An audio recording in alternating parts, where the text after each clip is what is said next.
Are future retirement worries causing you mental health issues today? That's happening to a lot of folks right now. There's so much stress going on out there that we certainly over panic about some of these things, and maybe sometimes justifiable. So let's talk this week on ways we can hopefully avoid that here on Phil's Tax Hacks and Other Retirement Facts. Welcome into Phil's Tax Hacks and Other Retirement Facts with CPA and personal financial specialist Phil Putney. Now let's get rolling with today's show. Hey everybody, welcome to the podcast. Thanks for hanging out with Phil and I as we talk investing, finance, retirement. And Phil, retirement planning isn't just the numbers, right? It's peace of mind as well. Yep. And Absolutely. That's hard to come by lately. It is, especially around the holiday seasons. I mean, for some people, too. that's kind of a stressful time to begin with. But yeah, that's true too.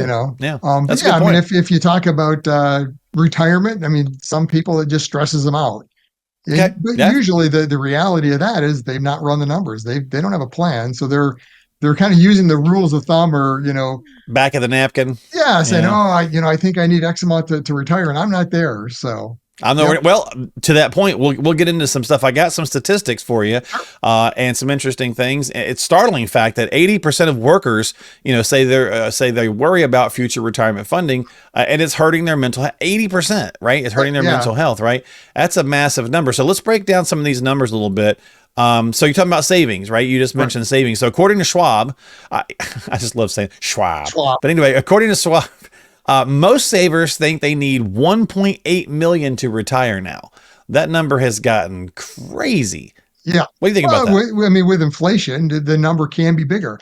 Sure. To me, so this whole question, and whether it's 1.8 million, a million, 2, 5, whatever it is, there is no magic number. And that's well, I mean, maybe 100 million's a magic number. Well, yeah, I mean, if you get to 100 million, it doesn't really matter. Now, retirement anytime you want, it's good, right? Right. But well, to that point, maybe not. I mean, if you're spending $1 million a year, that's not going to last long, right? Potentially, depending on what goes on. But interesting. Yeah, so I mean, it's this discussion really comes down to what is your scenario?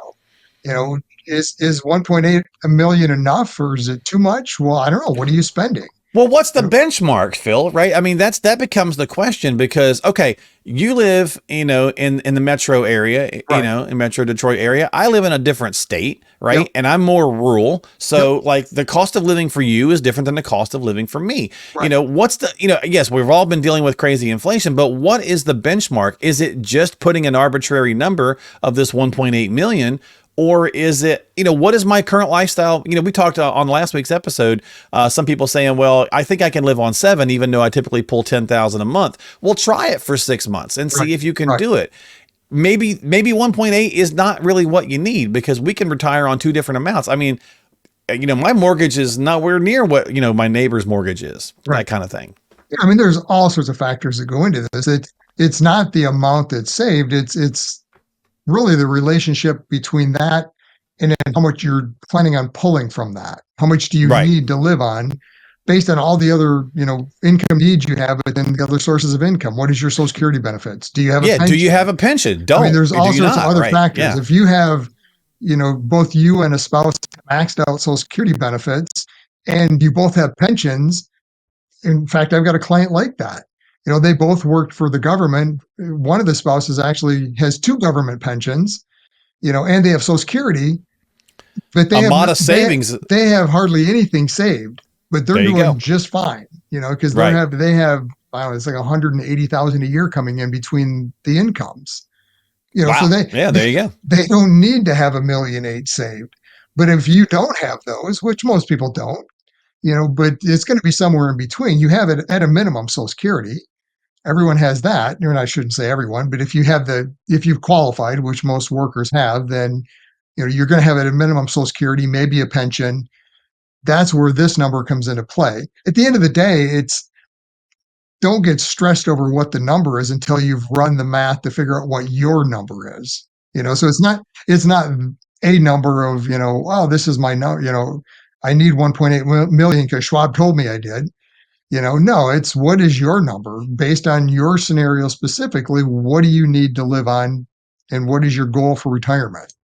So at least now you got a hard number to shoot for to know, are you there or this is what we're going to do to get there? Well, according to Financial Advisor magazine, 74% of wealthy investors could consider themselves charitable or very charitable, but 73% of the 74% say that they have not really ever received much formal, guidance in how to be charitable, right? So sounds like an underserved piece of planning for some people. They're not, they're, especially if they're wealthy, they're not getting that, maybe some of that tax guidance that could help them also, contribute and be philanthropic. I mean, if charity is part of your DNA, so to speak, and this is a discussion we have with all prospective clients as they come in. It's one of the things I need to understand about somebody of, is this a goal? Is this important to you? Because if it is, there are definitely ways to structure your assets potentially to get more tax advantage from the charitable donations. I mean, today, most people are not going to itemize just because of that high standard deduction. And especially now with President-elect Trump in, the possibility of the Tax Cuts and Jobs Act getting extended. So having this high standard deduction is likely to be there at least for a longer period of time. Who knows whether it's permanent or not? We'll have to wait and kind of see how this plays out.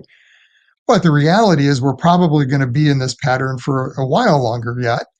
So normal itemization for charity might not work in your scenario. So let's look at some other options. But again, it comes down to what's your plan. What is for you specifically? What is charitable? And I mean, if you're giving a small amount each year, well, there's probably not a lot that you would want to structure your resources around. But if you're giving 10%, let's say, of your income a year, yeah, there's Mm-hmm. definitely some ways that we can restructure things to make it more advantageous. Is that something you incorporate into the process? Yep, Normally, you ask absolutely. people, "Hey, do you want to do this?" Because there is a lot of ways to be tax advantageous that way. So, So I mean, you can, if you're doing it, if you're 70 and a half, it doesn't have to be required distribution age anymore. It's 70 and a half. And you hmm have retirement money. I mean, you can do a qualified charitable distribution. you can't preload that, Well, right? no, So it's starting it at 70 and a half, it doesn't count for your 73 RMD no, when no, you no, no. have to Yeah, do it's it, yeah, right? exactly. Yeah, Yeah, so it's in that year. So yeah. it's Just want to make sure yeah, people yeah. realize that they're thinking, "Ooh, I can preload Reload this." for the No, future doesn't. Yeah, RMD. No, no, it's no. once you reach. It used to be so 70 and a half was RMD age. So that's That it, and it, they just didn't move it. well, yeah. It's not that they didn't move it. They when they put this law in place for the qualified charitable distribution, they hmm didn't say RMD age. They said 70 and a half. And Oh, when they okay, changed okay. RMD age, well, that moved, but they never changed this law. So Gotcha, one of those gotcha. many things that there was a connection before, but then there's now this disconnection. So, but yeah, Right. so Yeah. Well, you gotta love yeah, them. So. yeah, there's many things like that in the code. It's crazy, but yeah. So I mean, if you are charitable, that is definitely something to consider. Or I mean, maybe doing some kind of a donor advice fund or charitable trust, or again, depending on what your scenario is. I mean, if you have a lot of assets, you've invested in crypto and it's gone through the roof now, and you want to put some of that into a donor advice fund or charitable trust to get a tax benefit today and then not have to pay tax on that gain. I mean, there's some real tax benefits you can get that then you can fund potentially future contributions. You get a large deduction today and then pay your future contributions out of the donor advised funds. I mean, there's all sorts of ways to do this. The Tax Smart Retiree is your comprehensive guide to mastering tax efficiency for a flourishing retirement. You will find indispensable advice and actionable strategies designed to enhance tax savings, maximize Social Security benefits, protect against market volatility, and develop a customized retirement plan. To get your free ebook, click the link in the show notes of today's episode and download your copy of The Tax Smart Retiree right now. Think Advisor says that 1 in 3 workers fear they will never be able to fully retire.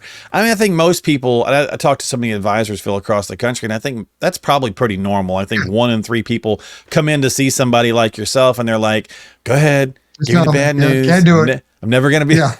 Right, right. Yeah. And we It, talked about that in last show. We've talked about it a couple of times, but I mean, it's just part of the process, right? You don't know until you've done it, right? So just run through the plan. And I always say, look, tell me what your ideal retirement is. Let's start there. And if it works, great. We've got a plan to work. Now let's see if we can make it work better. And if it doesn't work, that's fine. It's not going to be, oh, sorry, not going to work. You're going to have to work 10 more years. At the end of the day, if it doesn't work exactly the way you're thinking, I mean, there's 2 or 3 levers you can pull. Maybe you do have to work a year or 2 longer. Maybe we have to adjust retirement expenses down. I mean, there's a lot of different things we can do, or a combination thereof. So it's never that it doesn't work. It's just it doesn't work like you thought it would. Let's make it work. There are ways to make it work with a little adjustments here and there. But, to the point of the podcast, it's not worth stressing over to say, oh, I'm going to have to work another 10 years. And then you meet with the advisor after 10 years and they say, you got to retire like 5 or 8 years ago. What are you doing? No, that's even a worse scenario, because now you missed all this time in retirement. So. Yeah, so if 1 in 3 feel like they're never going to do it, also the same amount of people go in to see an advisor and they're terrified and they find out they're in better shape than they thought. More times than not, I probably talk to 150 advisors across the country every month, and more times than not, that's the response. People are like, they're in better shape than they realize. Not everybody, but it's not everyone, again, a lot of people there's are. a lot of most clients that I work with, that's the case. Is and we mentioned before, I mean, that's or you're really that's close. Part of our process is even if they're coming in and saying, hey, I'm going to retire in 3 years, so they're just trying to prepare ahead of time. One of the things we always run is, well, what is the earliest you could retire? And very often it's, well, the reality is, if you do retire in 3 years, it's going to be this. You've got a lot wider range of spending you can do.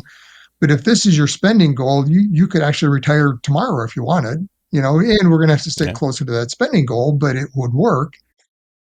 It just gives them that flexibility and maybe remove some of that stress. So if it's work that's the stress at this point, you're thinking, oh, I just don't know if I can make it another 3 years. Well, maybe if you go through the numbers and see you don't have to, that helps relieve some of the stress, because, hey, if it just no longer is bearable, what you're noticing, you're done, and it works. You got options. Well, I got a few more of these I want to get through, so let's see if we can tackle a couple more of these. So check this one out. The average 401k employee contribution in 2023 was 7.4% according to Vanguard. So if the average contribution is 7.4%, is that enough to attain your retirement goals when we're hearing 15%? You used to be put 10 away. Now you hear put 15 away. Yeah, and so numbers like this is kind of like the 1.8 million, right? It's 7%, 7.4% is that of everyone contributing to a 401k. So you've got the younger workers just entering the workforce from college and they're putting in 2%, all the way to somebody, that is in the later stages and maxing it out. It's an average across, so you don't really know. Again, to me, numbers like this are almost a distraction. It doesn't matter, that the average is 7.4%. What do you need to do? What's right for you? What's the options for you? When it comes to 401ks, make sure you're at a minimum picking up the company match. And it's free money. Get that. And then if you do have the ability or need to save more, well, let's look and see what the options are. Is the 401k the right place? I mean, there's pros and cons. Should there be some other type of a investment that you put money in instead, or a combination thereof? So, okay. So, I mean, if you're listening to this and you hear that average, but you're putting in 12, then you're not part of the average. Well, my concern there is that, don't stress. But I would say if you're putting in 12 and you're hearing this and the average is 7.4, it's like, I can cut this back and I only have to put in 7. That's what the average is. Oh, good you don't want to do that either, because we don't know your scenario. Maybe you just started putting in 12 and, you only put in 2 or 3% for the last 20 years. Well, now 12 is you're trying to catch up, So again, that's why I say you've got to be averages are deceptive. You got to be very careful and looking at that average. It doesn't really matter. What is your scenario? What do you need to be putting away to make your plan work? So. Interesting. Good point. And a little hack there for folks. So don't just react to stuff. So Fidelity reports that as of Q1 of 2024, by the way, Fidelity reports that almost 95% of its plan participants default to target date funds. 95% of people in target date funds. Interesting choice. That's why they exist, though, Phil, because they're easy. Well, they're the default option in plans now, that if you don't pick, they're going to put you in a target date fund based on age, and you're doing something. That's great. But it may not be the best option. Ideally, it's probably not the right option for everyone, but most people aren't comfortable maybe making those decisions, right? I mean, the worst thing you can do is get your roster of options in your 401k and look at the one that has the best return, and I'm going to jump in that one, right? And because it was up 30% this last year, and then next year it's down 20, and now you're like, oh, that was crazy. I'm out of here. I can't. You're not comfortable with that risk. You don't want to do that. So really that's where target date funds kind of takes that away, where you're not having to think about what that risk is, because it adjusts and becomes a little bit more conservative as you age. The other downside, so to speak, of target date funds, and I shouldn't say even a downside, it's just how they work, is that I think most people think they're more conservative than they are. So most target date funds, when you reach that target quote unquote date, they're around a 60-40 portfolio, 60% stock, 40% bond, maybe 50-50. But it's still a large equity position, which is probably appropriate. It depends on your scenario and risk, but just know that, because I've heard a lot of clients think, well, yeah, I should be like 100% bonds at that date when I'm retired. It's like, no.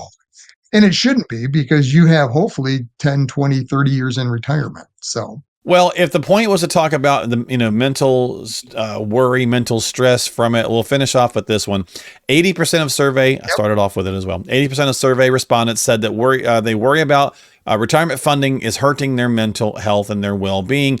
This is from BlackRock, which kind of interesting that BlackRock was the one to put this out. But how can advisors basically, Phil, help balance that out and remove the stress? We touched on some of that already. Just simply by going in and starting the conversation process, yes, there's the initial stress of worry, just like going to the doctor or the dentist, afraid they're going to tell you bad news. But once you at least tackle it, good or bad, you've got now a launching point to start dealing with the stress and managing it, right? Because it may be some bad news. You make changes. You have time. Hopefully you have time. You start making changes. And maybe it's already good news. And all you got to do is little tweaks. Right. So, just do it. Most of the time, stress is from the unknown. Right. And I mean, it's just natural as humans. We always think the worst, right? So the unknown of, there's no way I'm ever going to be able to retire. Well, you don't know. Did you run the math? Do you know? Run the math, have a plan, start working with an advisor. And if it's not the perfect scenario today, at least you know what you have to do. They shouldn't just say, well, sorry, it's not going to work. I mean, you should then have a plan to say, okay, well, if you want to retire in this years, this is what we have to do to get there. Maybe you have to tighten the buckle up a little bit more and start max funding that 401k or whatever the case is. At least here's what it looks like, and hopefully then what is the process to get you back on track towards whatever that retirement goal is. So. Very true, right? I was getting ready to say, in the last couple of years where, creating stress and manufacturing stress has almost become, big business. Maybe it's always been the case. It just seems like it's really in our face. You got to do the little things for your own mental health. And from a financial and retirement standpoint, a lot of times it can be just as easy as solving the unknown, at least facing it and dealing with it. So get on the calendar, have a conversation with a financial professional in your area today. Reach out to someone, again, qualified pro, make sure that you're vetting them, talking with the right sources, so on and so forth. And if you need some help, reach out to Phil. He's here to help all the time. So you can find him online at philstaxhacks.com. That's philstaxhacks.com. Don't forget to subscribe to the podcast or YouTube, whichever one you like to do, Apple, Spotify, YouTube. We've got links in the show description, so you can click on some of those as well. So make sure you're checking that information out and do something positive for your mental health, especially from a financial standpoint. And we'll see you next time here on Phil's Tax Hacks and other retirement facts. Investment advisory services offered through AFS Wealth Management. The content of this program is provided for informational purposes only and is not a solicitation or recommendation of any investment strategy. Investments and/or investment strategies involve risk, including the possible loss of principal. There is no assurance that any investment strategy will achieve its objectives.